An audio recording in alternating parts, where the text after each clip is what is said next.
Join me as I dive into the world of physics and try to explain the difference between elastic and inelastic collisions in a way that even a total beginner can understand. Collisions are a fundamental concept in physics, and they are all around us, from car crashes to sports injuries. In physics, we categorize collisions into two main types, elastic and inelastic collisions. Understanding the difference between these two types of collisions is crucial in fields like engineering, where safety and efficiency are top priorities. For instance, car manufacturers need to design vehicles that can absorb and distribute the forces of a crash in a way that minimizes damage and injury. Similarly, in sports, understanding the physics of collisions can help athletes and coaches develop strategies to prevent injuries and gain a competitive edge. The difference between elastic and inelastic collisions also has significant implications for the design of safety equipment, such as airbags and crash helmets. These devices are designed to absorb and distribute the forces of a collision, reducing the impact on the human body. In fact, the study of collisions is an interdisciplinary field that draws on physics, engineering, and material science to develop innovative solutions to real-world problems. The study of elastic and inelastic collisions also helps us understand the behavior of complex systems, such as particle collisions in high-energy physics.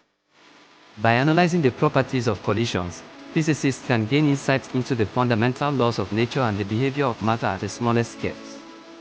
So, what are elastic and inelastic collisions? In an elastic collision, both momentum and kinetic energy are conserved. This means that the objects involved in the collision will bounce off each other, returning to their original shape and size. A classic example of an elastic collision is a game of pool, where the balls collide and bounce off each other without losing energy. In contrast, inelastic collisions involve a loss of kinetic energy, which is often converted into heat, sound, or deformation of the objects involved. When a car crashes into a wall, the energy is absorbed by the crumpling metal and the airbag, reducing the impact on the passengers. A great example that illustrates both types of collisions is a game of American football. When a player is tackled, the collision is often inelastic, as the player's bodies absorb the energy of the impact. However, when a player kicks the ball, the collision between the ball and the player's foot is more elastic, as the ball bounces off the foot with minimal energy loss. In conclusion, the key differences between elastic and inelastic collisions lie in the conservation of momentum and kinetic energy. While elastic collisions conserve both momentum and kinetic energy, inelastic collisions involve a loss of kinetic energy.